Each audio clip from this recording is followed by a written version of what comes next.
Good morning friends. Lesson के पुस्तक के सभी प्रश्न हमारे खत्म हुए, हमने समझ लिए हैं, बराबर। अब व्याकरण में कुछ और जो हम समझने का प्रयत्न करें तो वचन परिवर्तन, जहाँ पर आप बहुत सारी गलती करते हो।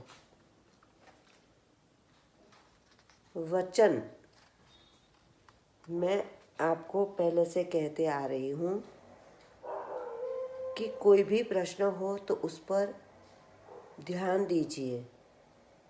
जैसे कि समानार्थी, तो सभी जगह पर समानार्थी नहीं लिखा होता है, समान अर्थ वाले, दूसरा अर्थ, पर्यायवाची, इस तरह से वचन बदलकर वाक्य प्रयोग कीजिए। तो वचन क्या है, आपको क्या करना है इसमें? तो वचन यानी एक वचन और बहुवचन, इस तरह से ध्यान दो, बराबर। यहाँ पर हमारे पास ऐसे कुछ शब्द है, तो वचन के लिए भी कुछ नियम है। मैंने आपको कहा था कि जिस शब्द के अंदर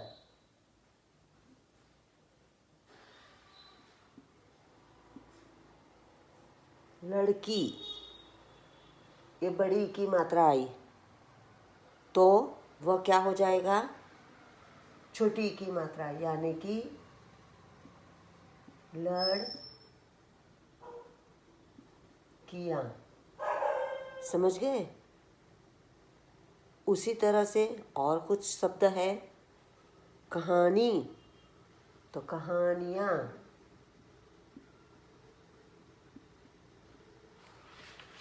बराबर। ये नियम है। जहाँ पर भी आपको बहुवचन लिखना हो तो इसी तरह से लिखना जरूरी है। एक वचन लिखो तो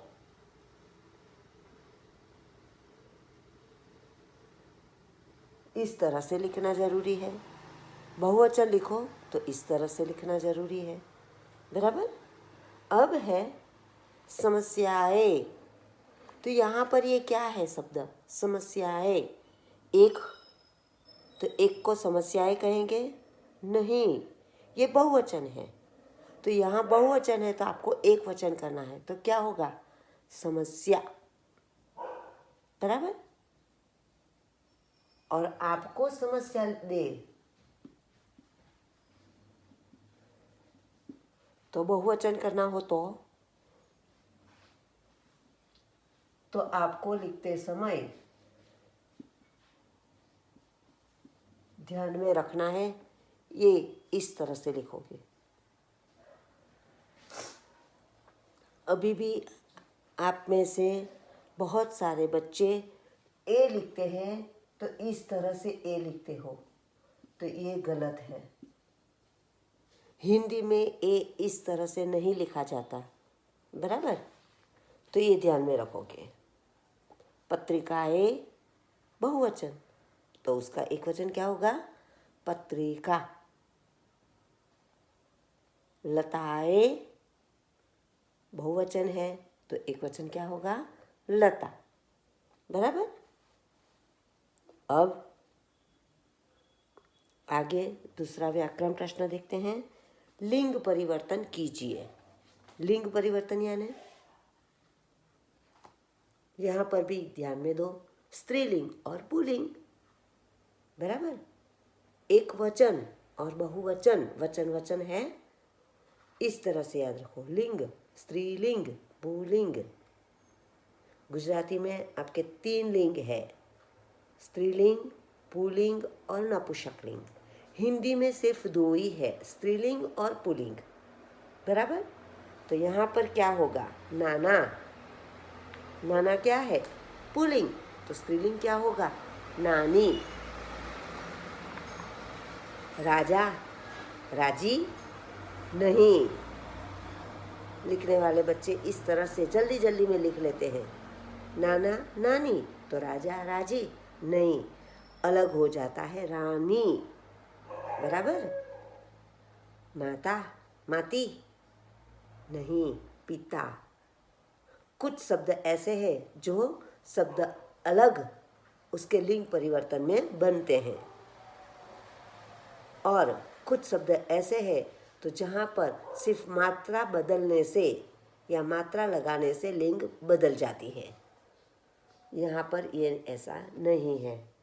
बेटा बेटी, देखो यहाँ पर टा है, यानी कि आ की मात्रा है, उसकी ई की मात्रा करो तो लिंग बदल गया। नाना, आ की मात्रा है, ई की मात्रा करो, लिंग बदल गया। दासी, यहाँ पर मात्रा निकाल दो, दास, दास दासी। छात्र, यहाँ पर मात्रा लगाओ, छात्रा। छात्र यानी बालक, पुल्लिंग है, और छात्रा तो स्त्रीलिंग हो जाती है। बराबर। तो इस तरह से हमारा स्त्रीलिंग और पुल्लिंग भी ध्यान में रखना जरूरी है। अब आगे जो आपको पहले से ही पढ़ने में आता है, समानार्थी शब्द, विरुद्धार्थी शब्द। तो विरोधी शब्द यानी विरोध, उल्टा। समानार्थी यानी समान, उसके जैसा ही दूसरा, इस तरह से याद रखो।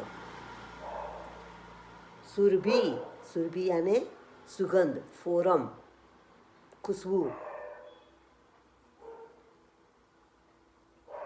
जलमल, हिल मिलाकर।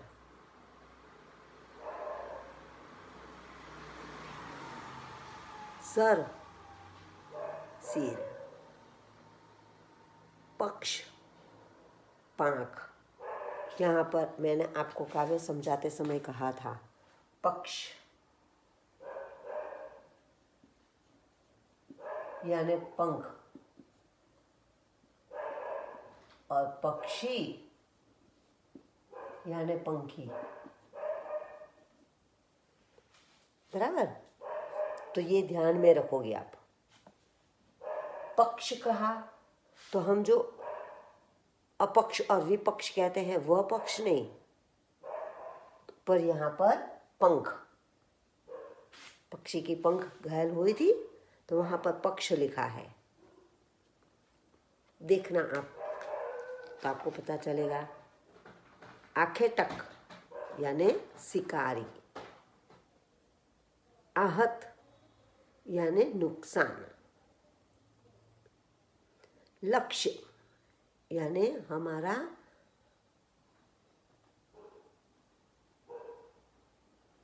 जो लक्ष्य प्राप्त करना है, हमारी मंजिल जो कहते हैं वह लक्ष्य यानी मंजिल। तात यानी पिता। खग यानी पक्षी। यहाँ पर देखो, पक्षी, पंखी, तो खग भी लिख सकते हो आप। बराबर। अब ये आपके समानार्थी शब्द हुए। अब देखो विरोधी शब्द। तो विरोधी शब्द में क्या कहते हैं? नया, पुराना। जन्म, मरण, मृत्यु। कोमल, नरम, मुलायम। कठिन,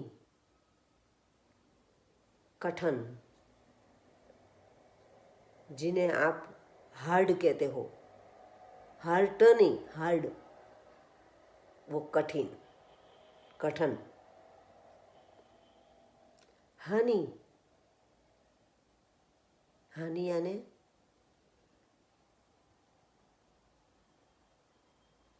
सॉरी, मैंने आपको यहाँ समानार्थी शब्द कह दिया। फिर से नया, पुराना, विरोधी है। देखो आप भी इस तरह से गलती करते हो। विरोधी शब्द में समानार्थी शब्द लिख लेते हो तो ऐसी गलती मत करना और ध्यान में रखना कि क्या लिखना है, आपको क्या समझना है। जन्म, मरण, मृत्यु। कोमल, तो मैंने आपको नरम कहा, तो कोमल का समानार्थी शब्द नरम है, पर कोमल का विरोधी कठिन, कठन, कठिन, तो यहाँ नरम कोमल ले सकते हो।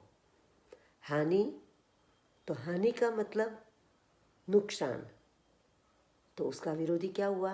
हानि, फायदा। निर्दयी, निर्दयी यानी जिनमें दया नहीं है वह, तो दया वाला क्या है? सदयी, निर्दयी, सदयी। रक्षक, रक्षा करने वाला, रक्षक, तो रक्षा नहीं करने वाला यानी कि मारने वाला, भक्षक। बराबर। तो ये विरोधार्थी शब्द हमारे पुस्तक में से कुछ निकले हुए हैं जो हम यहाँ देखते हैं। बराबर। तो ये आप लिखोगे। आगे काव्य पंक्तियाँ, तो मैं कुछ काव्य पंक्तियाँ आपको दूंगी जो आपको पुस्तक में से देखकर लिख लेनी है। तो इतना पुस्तक में से और व्याकरण हमने समझने का प्रयत्न किया। अगली वीडियो में हम नया लेसन लेंगे जो आपकी एसएस यानी इतिहास के कुछ अंश है, कुछ कहानी है इतिहास की। बराबर। तो जो समय मिले आपको तो आप उसे समझने का, पढ़ने का प्रयत्न कीजिए। Okay, thank you.